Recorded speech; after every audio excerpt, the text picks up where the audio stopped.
Hey guys, so a quick update on what we're going to be doing. Welcome back to the channel. It's Nicole here. I'm going to be collecting the grapes and they're all ready to be harvested now, and a few other things that I'm going to show you. So come along, let's get started, let's get right to it and enjoy. These are the grapes that I've been harvesting. I'm just now cutting off this fruit net which prevents a lot of the birds and squirrels eating them. Now, I gathered quite a lot of the grapes and I just cut them off, and then I ensure that I give them a good wash, because most of the grapes in the store, they're on the dirty dozen list, which is full of pesticides. But because I haven't sprayed any pesticides on these, there is like little tiny bugs, ants, etc. But they actually do just wash off with just some water with a little bit of pressure, and I just soak them a little bit, and then the main wash I would do inside the house and with a little bit of salt. And what I'm doing now here is I'm picking all the grapes off individually, because I'm actually going to freeze these grapes. So I'm just placing them in the freezer, and you can see that some of these have been in there earlier on and they're starting to freeze really well, and the rest I've just canned. So it's been quite a busy day, and these are some of the onions that I harvested. There was quite a lot, which I'm extremely pleased with, and they're actually a decent size. A lot of them I actually cut the tops off and dried the onion tops, but these are the results of the ones that were left. So just ensure that you leave the skins on the onions just to preserve them.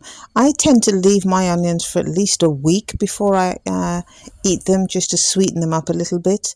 And as you can see here, every day or every couple of days I would go out and check the onions to see which ones were ready, and I would just pick those and just take them back to the house and just store them on a little basket where it has a lot of airflow so that the onions can dry well.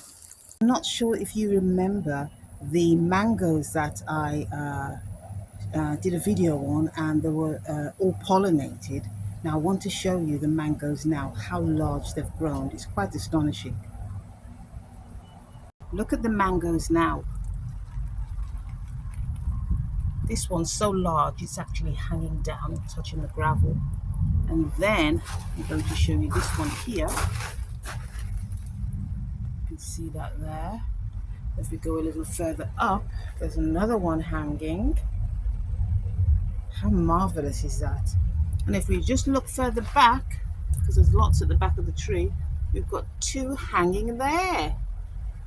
So this is just absolutely fantastic.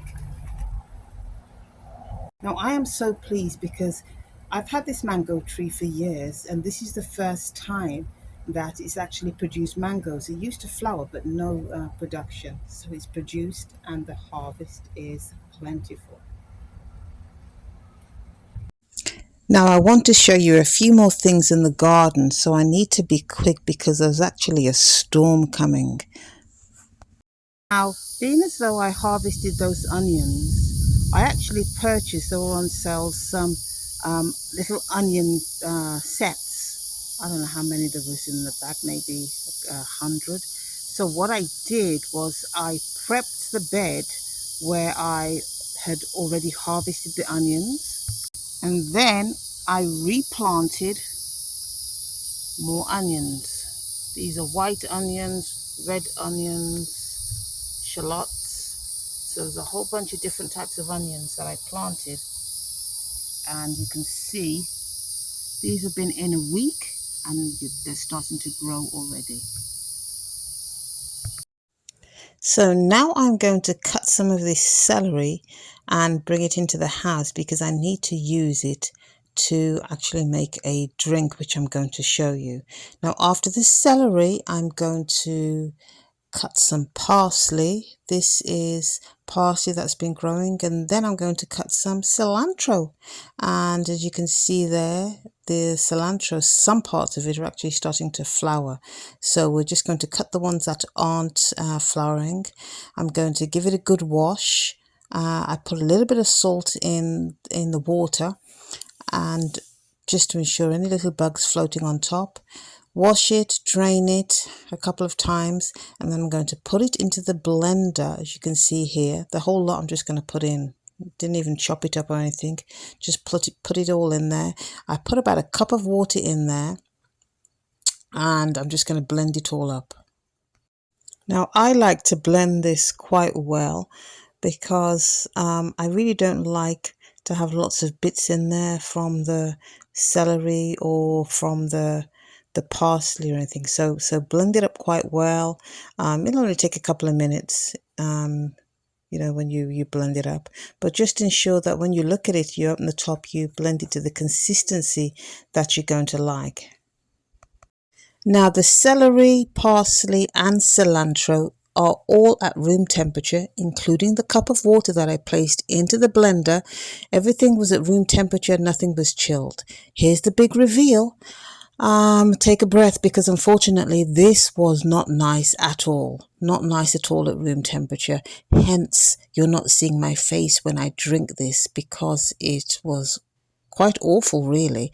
But once I had chilled this, once I put it in the fridge for a couple of hours, it was much, much better. There you go. So my friends, that is it. Until next time, we'll see you again. Take care. Have a blessed weekend.